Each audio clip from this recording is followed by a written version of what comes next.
Estos son los principales títulos hoy en Latinoamérica. Tambores de guerra. Estados Unidos endurece el tono sobre Siria y dice que está listo para lanzar un ataque. Black magnicida. Venezuela detiene a 2 colombianos por supuesto complot contra Maduro y acusa a Uribe. Huida y renuncia. La misteriosa fuga del senador boliviano Roger Pinto le cuesta el puesto al canciller de Brasil. Hola, buenas tardes, bienvenidos a la edición central de Latinoamérica Noticias. Comenzamos el noticiero de hoy hablando de la crisis en Siria, desde donde suenan tambores de guerra. El secretario de Defensa de Estados Unidos, Chuck Hagel, dijo que sus fuerzas están listas para lanzar un ataque sobre Siria si el presidente Barack Obama da la orden, mientras el régimen de Bashar al-Assad retó a la comunidad internacional al presentar pruebas que demuestran el uso de armas químicas por parte del ejército en el conflicto que mantiene con grupos opositores. La intervención militar en Siria cada vez más cerca. El secretario de Estado de Estados Unidos, John Kerry, ha afirmado que el régimen sirio debe rendir cuentas por lo que calificó de innegable uso de armas químicas contra la población civil.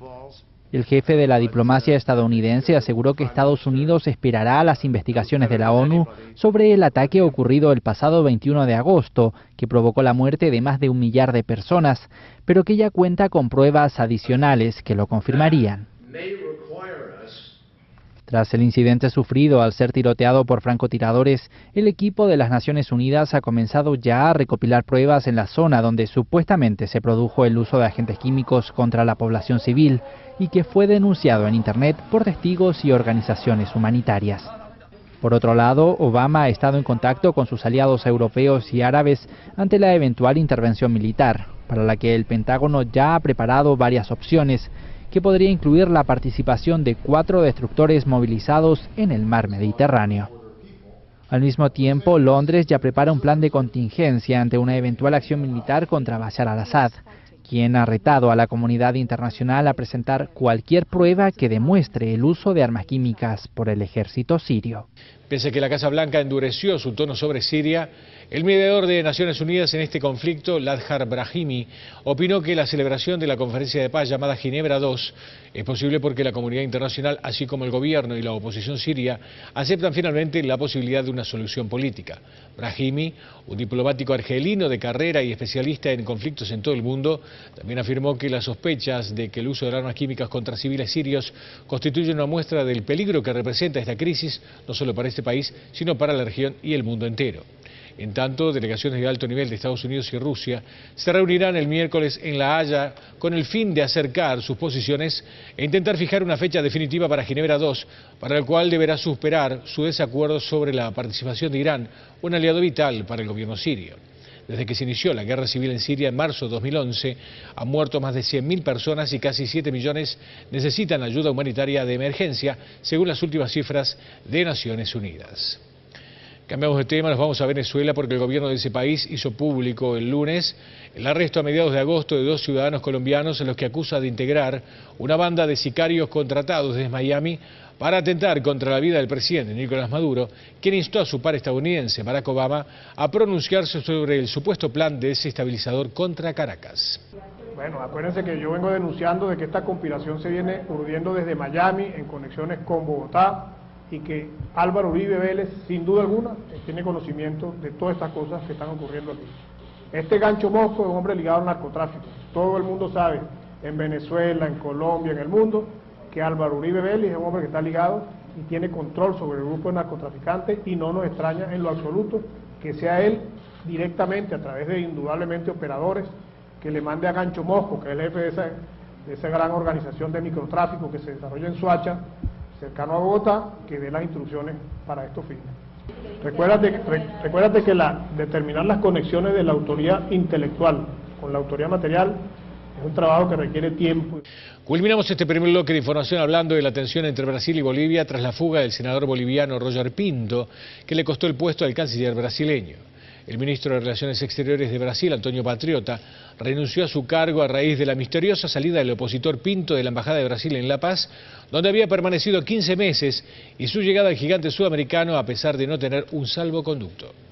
La renuncia fue anunciada en una nota oficial de la presidencia de Brasil que dejó traslucir el disgusto que causó a Dilma Rousseff el serio incidente con Bolivia. El pasado sábado, el canciller Antonio Patriota estaba en San Pablo esperando para viajar hacia Finlandia cuando fue sorprendido por la noticia de la salida del senador boliviano Roger Pinto de la embajada brasileña en La Paz, donde estaba refugiado desde el 28 de mayo de 2012, y su llegada a Brasil.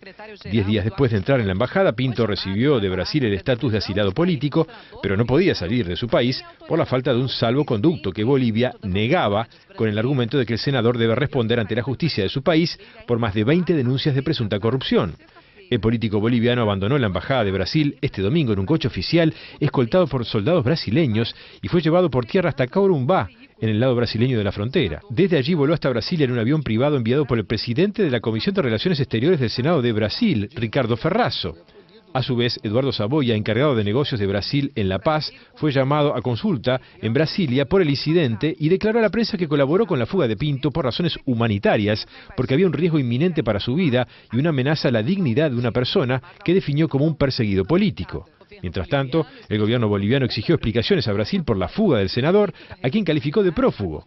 El canciller David Choquehuanca dijo que no puede ser que al amparo de la inmunidad diplomática se transgredan normas nacionales e internacionales. Tras la renuncia de Antonio Patriota, la presidenta Dilma Rousseff nombró en las últimas horas como nuevo canciller de Brasil al representante de ese país ante las Naciones Unidas, el embajador Luis Alberto Figueiredo. Hacemos ahora el primer repaso por los principales títulos de los diarios latinoamericanos. Clarín Argentina, abrirán canje para pagar a fondos buitre. Lo anunció anoche Cristina por cadena nacional. Fue después del fallo judicial adverso de una Cámara de Estados Unidos y mientras espera una definición de la Corte de ese país. El gobierno había negado varias veces que haría una nueva oferta a esos bonistas que no entraron a los canjes anteriores en 2005 y 2010. La razón, Bolivia. El canciller de Brasil deja el cargo por huida de Pinto. Bolivia envió una nota diplomática a la Embajada de Brasil en la que expresa una profunda preocupación por la transgresión del principio de reciprocidad y cortesía tras la misteriosa salida de Pinto. El senador opositor llegó a Brasilia la madrugada del domingo. Folha de Sao Paulo, Brasil. Dilma dimite a canciller después de fuga de senador de Bolivia.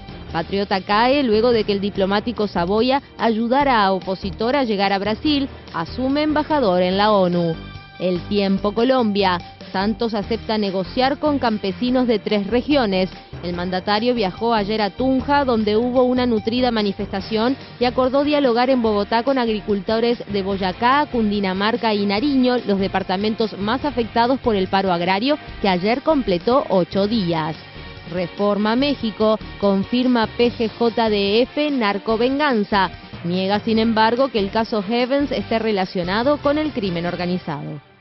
Y tras la pausa, guerra al EPP. El gobierno de Paraguay reitera su recompensa por los jefes de la guerrilla. Paz para Colombia. Reinicia el diálogo entre el gobierno y la FARC con los rebeldes rechazando la propuesta de referéndum. Además, llegan los deportes a Latinoamérica Noticias. Quédense con nosotros.